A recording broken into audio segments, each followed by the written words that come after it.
नमस्कार। यहाँ छन् धरामा अनेकौं अभाव, कडा वस्तुका दुःखदायी स्वभाव। यहाँ फूल काँडा बिना राखिँदैन, बिना आँसुको नेत्र कोही हुँदैन। मेरा प्यारा प्यारा विद्यार्थी भाइ बहिनीहरू, विगतका कक्षाहरूमा जस्तै आज पनि म कक्षा 8 का विद्यार्थी भाइ बहिनीहरूलाई नेपाली भाषाको सिप सिकाउने अभिप्रायका साथ कक्षामा उपस्थित भएको छु। विद्यार्थी भाइ बहिनीहरूले रोचक तरिकाले आजको कक्षालाई आस्वादन गर्नुहुनेछ, विषय बोध गर्नुहुनेछ अथवा भाषाको सिपसँग अभ्यस्त हुनुहुनेछ भन्ने आशा राखेको छु। र विशेष गरेर आज म विद्यार्थी भाइ बहिनीहरूलाई सिप र श्रम कवितासँग जोड्न चाहे। सिप र श्रम कविता, सिप अनि र संयोजक र श्रम शब्द प्रयोग गरेर सिप र अनि श्रम यो शीर्षकसँग सम्बद्ध भएको कवितासँग अभ्यस्त बनाउनेछु। यसको लयबोध र यसका अर्थ अनि यसमा रहेका मुख्य मुख्य कठिन अथवा नवीन शब्दको अर्थज्ञानसँग पनि तपाईहरूलाई परिचित बनाउनेछु। र यति भन्दै गर्दाखेरि यो कविता कसले सिर्जना गरे होला भन्ने जिज्ञासा हाम्रो मनमा उत्पन्न हुन्छ। कस्ता व्यक्तिले यस कवितालाई रचना गरे, यो कुरा तपाईहरूको पाठमा पनि विशेष तरिकाले राखिएको छैन र आजको कक्षाबाट यस बारेमा पनि तपाईहरूलाई थप जानकारी प्राप्त हुन्छ। एकदमै कालजयी सृजनाहरूका अद्भुत एउटा प्रतिभाका रूपमा हामीले क्षेत्र प्रताप अधिकारीलाई लिन सक्छौँ। क्षेत्र प्रताप अधिकारीद्वारा रचित अथवा सृजित कविताका रूपमा सिप र श्रम कविता रहन्छ। क्षेत्र प्रताप अधिकारी लमजुङ जिल्लामा जन्मिएका अधिकारीले 4 दिनको यात्रापछि काठमाडौँसम्म अध्ययन अध्यापनका लागि उनी धाएर आफ्नो अध्ययनको तिर्खालाई मेटाउनका लागि उनी स्वदेशमा मात्रै सीमित रहेनन्, काठमाडौँ आए र त्यहाँबाट केही प्रारम्भिक शिक्षा हासिल गरिसकेपछि विदेशतर्फ पनि पलायन भए र जापान बसेर उनले कति अध्ययनलाई अगाडि बढाएको पाइन्छ। र उनी विशेष गरेर साहित्य रचना उनको सहायक पेशा भए तापनि अर्थशास्त्र विषयमा उनले स्नातकोत्तर तहसम्मको अध्ययन गरेका थिए। त्यस्तै जापानिज भाषा, हिन्दी र नेपाली भाषाका एउटा प्रखर अथवा मूर्धन्य व्यक्तिका रूपमा हामी क्षेत्र प्रताप अधिकारीलाई पाउँछौँ। क्षेत्र अधिकारीले नेपाली साहित्यमा विशेष गरेर साहित्यका फाँटमा कविता विधा, कविता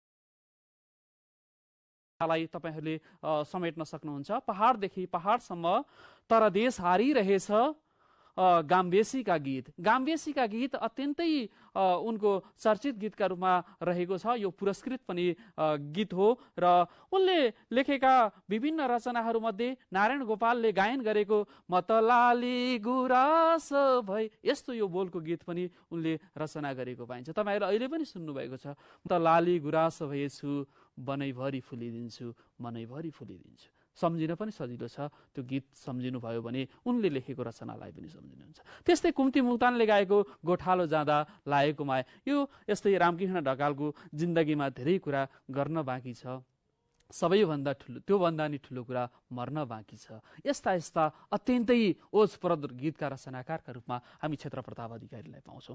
अब अधिकारीले राष्ट्रियतासँग सम्बन्धित अथवा जनजीवनसँग सम्बन्धित र प्रगतिवादी दृष्टिकोणलाई राखेर पनि कविताहरू सिर्जना गरेको पाइन्छ। अब यति भन्दै गर्दाखेरि हामी कवितालाई सामान्यतया लयात्मक लयबोधतर्फ हामी जान सक्छौँ। पारी जाँदा मनवारी देउरालीमा राख, पाखुरामा पहराको बल बोकी राख, मर्स्याङ्दीमा पहराको कुलो खोप्नु पर्छ, टारीभरि बारीभरि सिप रोप्नु पर्छ। पहिलो कवितांश हो यो। विद्यार्थी भाइ बहिनीहरू, यसलाई तपाईँहरूले अत्यन्तै गहन तरिकाले बुझ्न सक्नुहुन्छ। साह्रै सरल पनि छ। उनको रचना गीतकार भए तापनि कविताका क्षेत्रमा पनि उनको सिद्धहस्तता त्यत्तिकै महत्त्वपूर्ण रहेको छ। पारी जाँदा मनवारी देउरालीमा राख, पाखुरामा पहराको बल बोकी राख, मर्स्याङ्दीको पहरामा कुलो खोप्नु पर्छ, टारीभरि बारीभरि सिप रोप्नु पर्छ। अब यहाँ रहेका शब्दहरूलाई हामीले केलाउन सक्छौँ। देउराली शब्द प्रयोग गरिएको छ। यो देउराली शब्द अलिकति पारी भन्ने त वारी पारी हामी धेरैले प्रयोग गरेको शब्द हो। वारीको विपरीतार्थी शब्द पारी हुन्छ भने पारीको विपरीतार्थी शब्द वारी हुन्छ। जाँदा मनवारी देउरालीमा राख। देउराली भनेको एउटा पहाड सकिसकेपछिको एउटा थुमको ठाउँ हो। हामी यात्रामा, हिमालको यात्रामा निक्लिँदा देउरालीमा विश्राम गरेर आफू थकाइ मेट्ने कोसिस गर्छौँ भनेर हामी त्यसलाई वाक्यमा प्रयोग गर्न सक्छौँ। देउराली शब्दलाई हामीले प्रयोग गर्न सक्छौँ अथवा वाक्य बनाउन सक्छौँ। देउराली शब्दलाई हामीले के गर्न सक्छौँ? हिमालको यात्रामा लागेका हामी देउरालीमा बिसाउँदै आफ्नो यात्रा तय गर्छौँ अथवा यात्रालाई अगाडि बढाउँछौँ भनेर हामी त्यसलाई वाक्यमा प्रयोग गर्न सक्छौँ। अब त्यो बिसाउने ठाउँ हो, थुम्को परेको ठाउँ हो, पहाडको एउटा खोज अथवा उकालो चढ्दै गर्दाखेरिको केही सम्म भूभाग हो भन्ने कुराको बोध हामीलाई हुन्छ। यसरी भइसकेपछि हामी घोकिरहनु पर्दैन यसको अर्थको बारेमा। पहाड उकालो सिद्धिने ठाउँ अथवा सम्म परेको थुम्को ठाउँ भनेर हामीले भनिरहनु पर्दैन। यसरी हामी वाक्यमा प्रयोग गर्न अभ्यस्त बन्न सक्यौँ भने। त्यस्तै गरेर पाखुरामा पहराको बल बोकिराख एउटा आग्रह पनि गरेका छन् कविले है। पहरा भनिएको छ। पहरा भनेको के हो भन्दा कडा चट्टान अथवा ढुङ्गाबाट बनिएको एउटा के हो? भिर हो अथवा पाखो हो। त्यस्तो त्यो पहरामा हामीले के गर्नुपर्छ? पहरामा पनि देशलाई फुलाउने कोसिस गर्नुपर्छ, देशलाई सुन्दर बनाउने कल्पना गर्न सक्नुपर्छ। पहरा शब्द, पहरा है, पहरा शब्दलाई पनि हामीले वाक्यमा प्रयोग गर्न सक्छौँ। हामीले पहरामा पनि नेपाल देख्न सक्नुपर्छ, नेपालको अस्तित्व देख्न सक्नुपर्छ भनेर वाक्य रचना अथवा सृजना गर्न सक्छौँ। यसले पनि हाम्रो लेखन सिपलाई त्यो पहराको अर्थ नै बुझिराख्नु पर्दैन, अर्थ स्वतः वाक्यभित्रै आउने गर्छ। जब अर्थ बुझिन्छ अनि के भन्छ? वाक्य स्वतः निर्माण हुने गर्दछ। र मर्स्याङ्दी त्यहाँनिर छ, मर्स्याङ्दीको पहरामा कुलो खोप्नु पर्छ है। अब त्यहाँबाट मर्स्याङ्दीको पहरामा कुलो खोप्नुपर्छ अथवा त्यो सम्भावना नभएका ठाउँहरूमा पनि सम्भावना हुनुपर्छ। त्यस्तो अप्ठ्यारो भिरहरूमा, पाखाहरूमा पनि के गर्नुपर्छ? सिँचाइका लागि व्यवस्था मिलाउनका लागि त्यहाँबाट आएको पानीलाई बग्ने एउटा कोसिस गर्नुपर्छ अथवा यातायातका साधनहरू जाने एउटा मार्ग बनाउन सक्नुपर्छ। सम्भावना नभएका त्यस्ता मरुभूमिजन्य ठाउँहरूलाई पनि हामीले उर्वर बनाउने कोसिस गर्नुपर्छ। हाम्रो पाखुरालाई के गर्नु? सिप र श्रममा अर्पण गर्नुपर्छ भन्ने आशय यसमा व्यक्त गरिएको छ। अब यहाँ छ मर्स्याङ्दी हो। नेपालको जल विद्युतको विकासमा मर्स्याङ्दी नदीको महत्त्वपूर्ण भूमिका छ भनेर पनि हामीले राख्न सक्छौँ। सप्त नदीहरूमा मर्स्याङ्दी महत्त्वपूर्ण नदी हो भन्न सक्छौँ। मुक्तिनाथको पूर्वपट्टिबाट बग्ने अथवा उद्गम स्थल भएर बग्ने महत्त्वपूर्ण नदीका रूपमा मर्स्याङ्दी नदी पर्दछ। यसरी हामी वाक्य तय अथवा निर्माण गर्न सक्छौँ। अब मर्स्याङ्दी भनेको यस्तो हो भनेर हामीले भनिरहनु पर्दैन। सप्तगण्डकीहरू मध्येको एउटा प्रसिद्ध गण्डकी अथवा नदीका रूपमा हामी मर्स्याङ्दीलाई लिन सक्छौँ। टारीभरि बारीभरि सिप रोप्नु पर्छ। टारीभरि भनेको अग्लो ठाउँभरि, टारहरूमा अथवा अग्लो ठाउँहरूमा पनि के गर्नुपर्छ? हामीले सिप रोप्नुपर्छ। सिप भनेको के हो? सिप सिधै गरेर रोपिने होइन नि, हामीमा भएको सिपलाई त्यहाँ प्रयोग गर्न सक्नुपर्छ। जसरी हुन्छ नेपाललाई अथवा स्वर्गमय अथवा स्वर्णिम बनाउनका लागि हामी हरेक क्षेत्रबाट लाग्नुपर्छ। शीर्षक नै छ सिप अनि श्रम।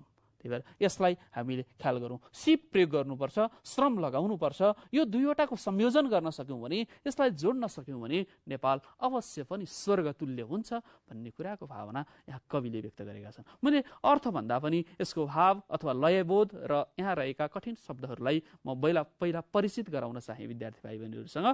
र बारीभरि विशेष गरेर बारीमा सबै अन्नहरू उत्पादन हुँदैन। विशेष गरेर मकै भटमास अथवा अलिक सुखा ठाउँ हो त्यस्तो बारीमा चाहिँ के हो? मकै भटमास आदि उब्जने एउटा पाखोका रूपमा रहेको हुन्छ। त्यो ठाउँहरूलाई पनि के गर्नुपर्छ भन्दा सिप रोप्नु पर्ने हुन्छ। हामीले आफ्नो सिप लगाउनु पर्ने हुन्छ। त्यहाँ नयाँ नयाँ सम्भावनाहरू देख्नुपर्छ हो। विभिन्न उद्योग धन्दाहरू स्थापना गर्न सकिन्छ, विभिन्न किसिमका सिँचाइको व्यवस्थाहरू गर्न सकिन्छ। यसबाट पनि त्यसलाई के गराउन सकिन्छ? स्वर्गतुल्य बनाउन सकिन्छ। अथवा के छ? हामीले हाम्रा बारीभरि सिप रोप्ने प्रयत्न गर्नुपर्छ, कोसिस गर्नुपर्छ भनेर यसरी यो कवितामा रहेका कठिन शब्दहरूबाट हामीले के कठिन शब्दहरूलाई पनि वाक्य बनाउने कोसिस गर्नुपर्छ। यसको मतलब तपाईँहरूले घोकिरहनु पर्दैन, अर्थ घोक्नु पर्दैन। यसरी कवितामा नै त्यो आफै अर्थेर आएको छ। ल अर्को कविता अंश हेरौँ। पहिला सरस्वती। हिजो तिमीले भने जस्तै आज लाग्यो खाम, किरणहरू बटुलेर टिको लगाइदेऊ आमा, यस्तो आशिक देऊ बरु छिटै मरि गएस, तर माथि हिमालमा चुली थप्ने भएस। कस्तो अर्थपूर्ण छ हेर्नु त कविता। क्षेत्रप्रताप अधिकारी त्यसै एउटा कालजयी गीतका रचनाकार होइनन्। उनले लेखेका गीतहरू अत्यन्तै के छन्, मार्मिक छन्। त्यही भएर त उनका रचनामा त्यो प्रवृत्तिहरू प्रवेश गरेको पाइन्छ है। अब हिजो तिमीले भने जस्तै आज लाग्यो घाम, पक्कै पनि देश परिवर्तनशील भइरहेको छ। किरणहरू बटुलेर टिको लगाइदेऊ आमा, अथवा सूर्यको किरणलाई, त्यो सूर्यको किरणलाई विजयको प्रतीकका रूपमा लिएको छ। सिम्बोलका रूपमा सूर्यको किरणलाई विजयका रूपमा यहाँ प्रस्तुत गरिएको छ। यस्तो आशिक देऊ बरु छिटै मरि गएस है। बरु मानिस छिटो मरोस्, यो शरीरको अवसान होस्, देहको अन्त्य होस्, तर उसले गरेका कार्यको कदापि अन्त्य नहोस्। हो, कार्य कहिल्यै पनि मर्दैन। शरीर मर्छ तर कार्य कहिल्यै मर्दैन। कार्यको, सत्कार्यको सदा जित हुन्छ भन्ने कुरा। आशिक भनेको हामीले आफूभन्दा ठुला व्यक्तिहरूबाट आशिक लिनुपर्छ। आशिक अथवा आशिष, आशिक है। हामीले आफूभन्दा ठुला व्यक्तिहरूबाट आशिक लिने कोसिस गर्नुपर्छ। चाडपर्वहरूमा हामीले ठुला बडाहरूबाट आशिक लिन्छौँ र चाडपर्व मनाउँछौँ। यसरी आफ्नै तरिकाले तपाईँहरूले धेरै वाक्यहरू निर्माण गर्न सक्नुहुनेछ र यही शब्दमा हामी चाहिँ केन्द्रित हुनु पर्यो।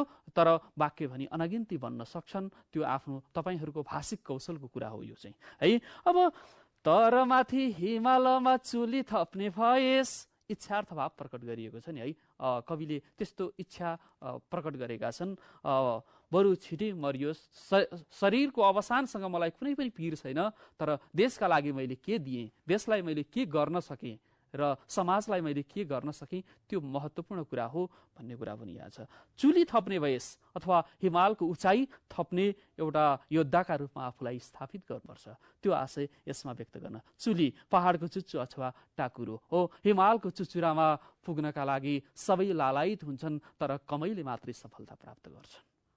यसरी हामी वाक्य बनाउन सक्छौँ हो। हिमालको चुचुरामा पुग्ने, चुलीमा पुग्ने सबैले इच्छा राख्छन्, तर कमै सफल हुन्छन् भनेर हामी भन्न सक्छौँ। जस्तै पासाङ लामु शेर्पाले 2050 सालमा उनी सगरमाथाको शिखरमा चुलीमा पुगेकी थिइन्, तर फर्किँदै गर्दा उनको शारीरिक अवसान भएको छ। चुलीमा पुग्ने धेरैको अभिलाषा हुन्छ, तर के कमै मात्र सफल हुन्छन् भन्ने हुनुपर्छ। तर त्यो चुलीमाबाट अथवा जीवनको चुलीमा पनि पुग्नका लागि कोही पछाडि हट्नु हुँदैन।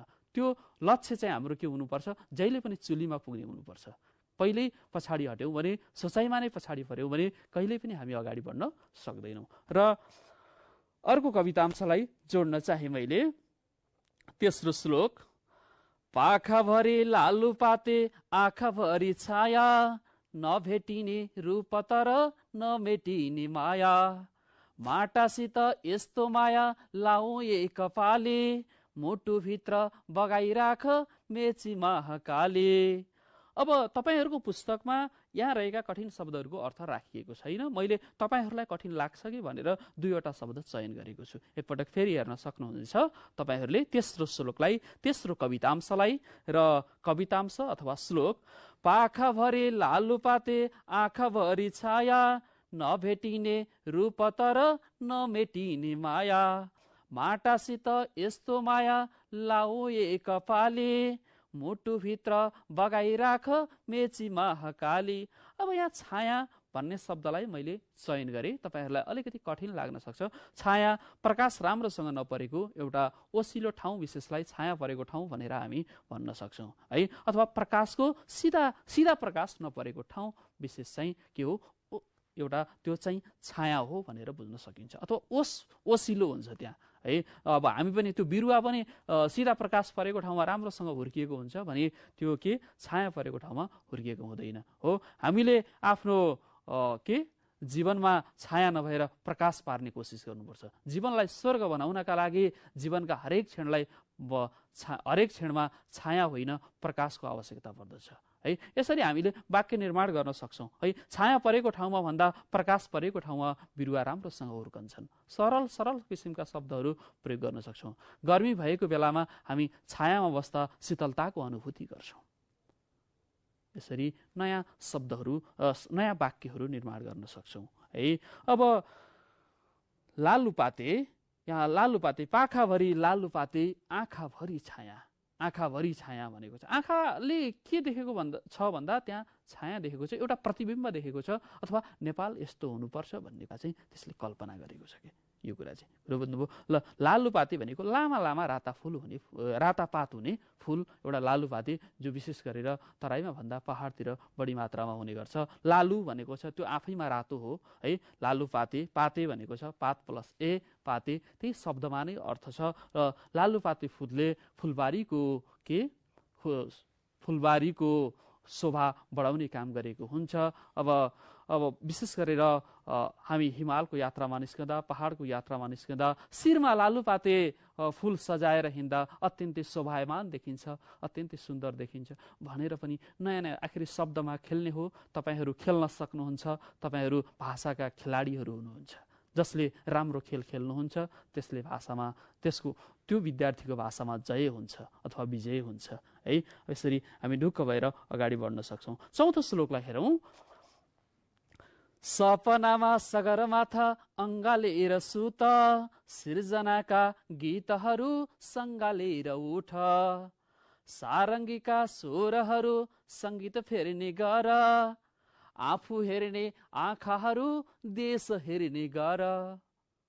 कस्तो मिठासपूर्ण छ हेर्नु, शब्दहरू कस्तो छ त्यहाँनिर हेर्नुहोस् त, कस्तो अर्थपूर्ण छ। सपनामा सगरमाथा अङ्गालेर सुत है। सपना भनिसकेपछि वास्तवमा सपना कहिले ननिदाएको बेलामा पनि देखिन्छ।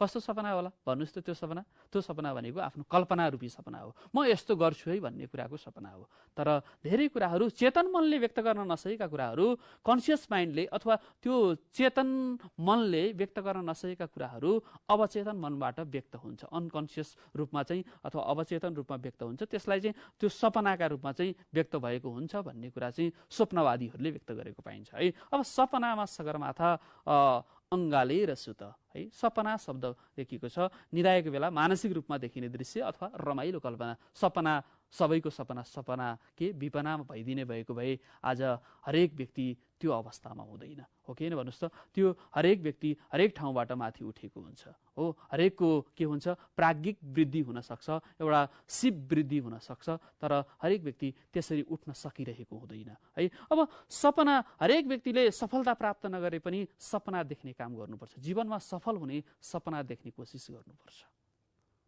हो।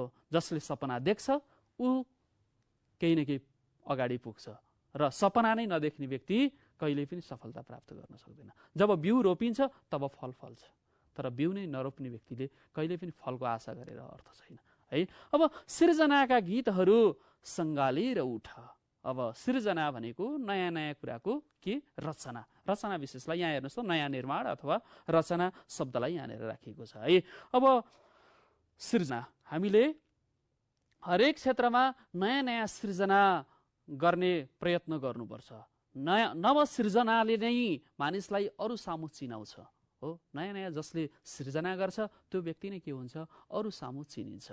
यसरी वाक्य निर्माण गर्न सकिने भयो। सपना अनि सृजना शब्दहरूलाई पनि हामीले वाक्यमा प्रयोग गर्ने कोसिस गर्नुपर्छ। अब सपनाको विपरीतार्थी शब्द के होला भन्नुहोस् त? तपाईँ यत्तिकै सक्नुहुन्छ, अघि पनि मैले भनिसकेँ। अब यही शब्दमा हामी खेल्ने हो कि शब्दको विपरीतार्थी शब्द पनि यहीँबाट बनाउन सक्यो। सपनाको के हुने भयो, विपना शब्द हुने भयो, विपना सपना है। अब सृजनाका गीतहरू, अब त्यस्तै गरेर सारङ्गीका स्वरहरू सङ्गीत फेर्ने गर। जुन स्वरहरू गाइराखिएको थियो परम्परादेखि नै त्यो सारङ्गीका स्वरहरूमा सङ्गीत फेर्ने गर।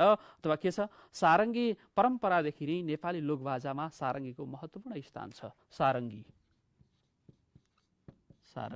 है, नेपाली लोकभाषामा सारङ्गीको महत्त्वपूर्ण स्थान रहेको छ। सारङ्गी जस्ता लोकबाजाहरूलाई हामीले लोप हुन दिनु हुँदैन। यी लोकबाजाको सम्वर्धन गर्न सकियो भने अथवा जोगाउन सकियो भने के हुन्छ, हाम्रो पहिचान जोगिन्छ, हाम्रो भाषा संस्कृति र कला जोगिन्छ भनेर पनि वाक्य बनाउन सकिन्छ। आखिर तपाईँहरूले 30 जना हुनुहुन्छ भने 30 थरीका वाक्यहरू निर्माण गर्न सक्नुहुन्छ। यो भाषिक कौशल हो तपाईँहरूको, मैले बारम्बार भन्ने कुरा है। अब त्यस्तै गरेर सङ्गीत, सारङ्गीका स्वरहरू सङ्गीत फेर्ने गर, सङ्गीतमा परिवर्तन गर्ने काम गर। सङ्गीत भनेको तारमा रेटेर विशेष लय, ताल अथवा वाद्य वादनका सहयोगले साथमा गाइने गीत विशेषलाई के भनिन्छ? सङ्गीत हो। सङ्गीत सबै प्राणीका लागि के हुन्छ? प्रिय हुन्छ। सङ्गीत हरेक प्राणीका लागि प्रिय हुन्छ। सङ्गीतमा के हामीले जीवन देख्नुपर्छ। सङ्गीतले मानिसलाई दीर्घजीवी बनाउँछ। सङ्गीत मानव जिउने एउटा महत्त्वपूर्ण अस्त्र हो अथवा कला हो भनेर पनि हामी भन्न सक्छौँ। अब यही अंशलाई हेरौँ त। सपनामा सगरमाथा अङ्गालेर सुत। हामीले सुत्ने बेलामा के गर्नुपर्छ? हामीले देख्ने कल्पना भनेको कस्तो हुनुपर्छ भन्दा सगरमाथा अङ्गालेर। अब अथवा सगरमाथाको शिर जति उचाइमा छ, जति अग्रपङ्क्तिमा छ, विश्वमा हामी सगरमाथाको नामले चिनिएका छौँ, शिर परिचित छौँ, सुपरिचित छौँ।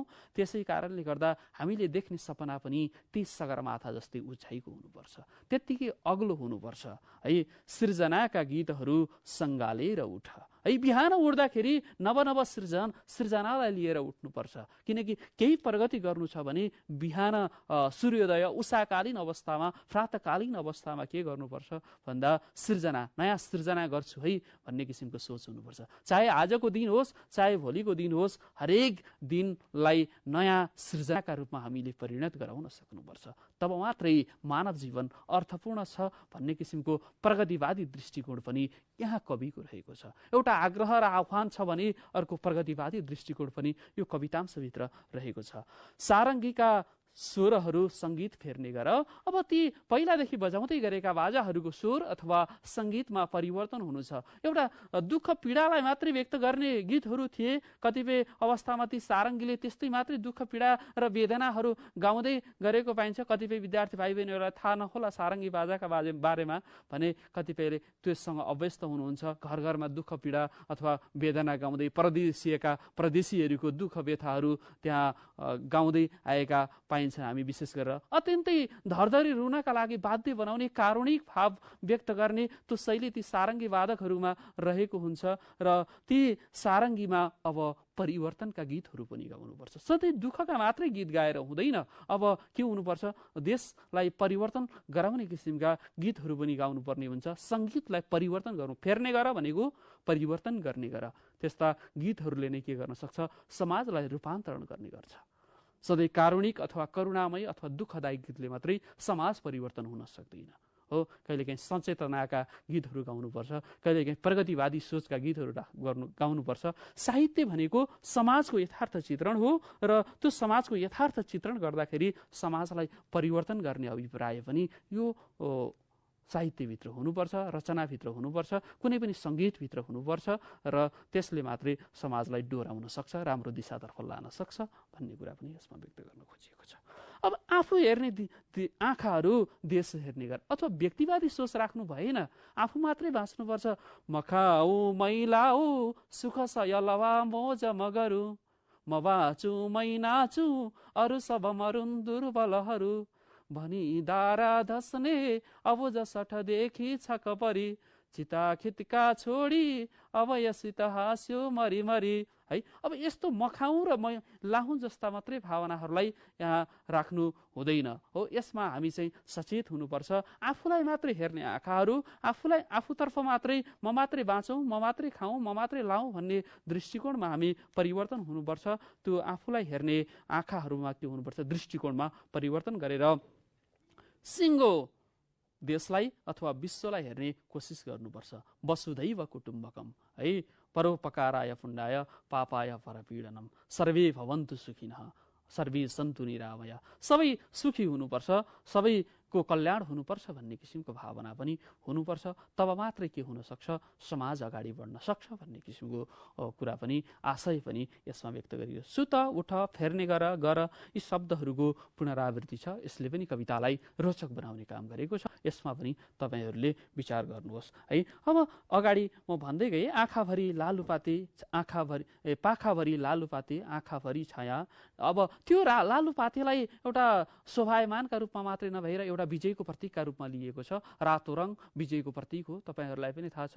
हरेक रङको आफ्नै अर्थ रहेको हुन्छ र यसमा पनि त्यो रातो रङ, लालुपाते रङ, त्यो फुल विशेषले पनि के गरेको छ भन्दा एउटा विजयसँग सम्बन्धित गरेको छ। हामीले विजय प्राप्त गरेका छौँ, अब अगाडि बढ्ने हो, हामी पछाडि हट्ने होइन। नभेटिने रूप तर नमेटिने माया। यसको वास्तविक रूप भेटिँदैन, तर के छ, योसँगको हाम्रो सम्बन्ध पनि प्रगाढ छ, अगाध छ भन्ने किसिमको भाव पनि यसभित्र रहेको छ। माटासित यस्तो माया लाउ एकपाले। आफ्नै भूमिमा, जुन भूमिबाट हामी उदय भएका छौँ, जुन भूमिमा हामीले टेकेका छौँ, जुन मातृभूमि हो, त्यो पवित्र भूमिलाई, त्यो पावन भूमिलाई हामीले के गर्नुपर्छ, माया लगाउनुपर्छ। त्यसप्रति माया गर्न सक्यौँ भने मात्रै आफूप्रति माया गरेको ठहर छ भन्ने कुरा चाहिँ यहाँ कविले व्यक्त गरेका छन्। मुटुभित्र बगाइराख मेची महाकाली है। आफ्नो मुटुमा, मुटु भनेको शरीरको मुख्य केन्द्रमा, जसरी शरीरका रगतलाई त्यसले सञ्चालन गर्छ, चलायमान गराउँछ, हरेक नसाहरूमा पुर्याउने काम गर्छ, तन्तुहरूमा पुर्याउने काम गर्छ, त्यसरी त्यो मुटुले जसरी त्यो बगाउनु पर्छ, त्यहाँ रगत बग्ने मात्रै होइन, मुटुभित्र बगाइराख के मेची र महाकालीलाई बगाउन सक्नुपर्छ। पूर्वको मेची र पश्चिमको महाकाली हरेक व्यक्तिको माया अथवा आत्मीयतालाई बगाउन सक्नुपर्छ। अथवा देश पूर्वको मेचीलाई दुख्दा अनि पश्चिम महाकालीलाई पनि दुख्ने अवस्था हुनुपर्छ।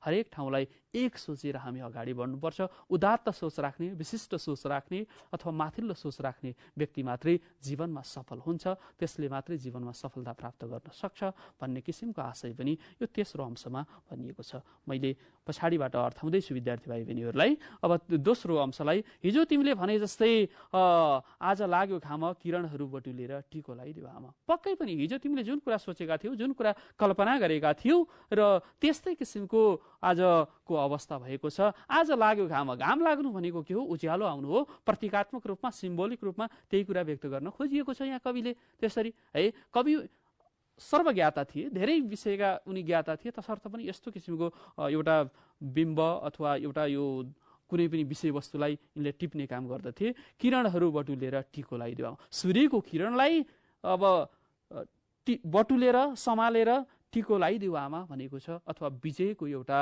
के टिका अथवा अबिर त्यहाँबाट लगाउने कोसिस गर भन्न खोजेको। त्यो उज्यालो घामलाई विजयसँग सङ्केत गरिएको छ भने अब त्यसबाट प्राप्त हुने किरणलाई टिकासँग तुलना गर्ने काम गरिएको छ र अत्यन्तै मार्मिक यहाँ भाव व्यक्त गरिएको छ। विजयसँग सम्बन्धित कुरा छ। यस्तो आशिक देउ बरु छिटै मरि गएस्, तर माथि हिमालमा चुली थप्ने भएस्। आशिक दिँदाखेरि, आशीर्वाद दिँदाखेरि के दियोस्, बरु म शरीर अन्त्य होस्, तर उसले देशका लागि केही गरोस् भन्ने किसिमको भाव यसमा व्यक्त गर्न खोजिएको छ। र हिमालमा चुली थप्ने काम गर्नुपर्छ। हिमालको शानलाई कहिल्यै मर्न दिनु हुँदैन, हिमालको गरिमालाई जहिले पनि उचाइमा पुर्याउनुपर्छ भन्ने किसिमको आशय दोस्रो अंशमा थियो। भने पारी जाँदा मन अवारी देउरालीमा राख, अथवा जहाँ पुगे तापनि, जुन ठाउँमा पुगे तापनि, चाहे स्वदेश होस् चाहे विदेशका जुनसुकै ठाउँमा पुगे तापनि मन भनेको आफ्नो स्वदेशमा हुनुपर्छ। पाखुरामा पहराको बल बोकिराख है। पाखुरामा के हो, आफ्नो पाखुरामा के गर्नुपर्छ भन्दा पहरालाई एउटा बल पहरा जस्तै आफू अडिग भएर अगाडि बढ्नुपर्छ। मर्स्याङदीको पहरा जस्ता त्यस्ता अप्ठ्यारा ठाउँहरूमा पनि सम्भावना देख्नुपर्छ र टारी र बारीहरूलाई पनि सजाउने काम गर्नुपर्छ र एउटा स्वर्गतुल्य नेपाल निर्माणमा हामी सबै अगाडि बढ्नुपर्छ भन्ने किसिमका भाव कवि क्षेत्रप्रताप अधिकारीले सिप र श्रम कवितामा व्यक्त गरेका छन्। विद्यार्थी भाइ बहिनीहरू, पक्कै पनि आजको कक्षाबाट तपाईँहरूले केही न केही भाषिक सिप अथवा यसका बारेमा, यस कविताका बारेमा केही ज्ञान प्राप्त गर्नुभयो भन्ने आशाका साथ आजको कक्षाबाट म बिदा हुन चाहन्छु। नमस्कार।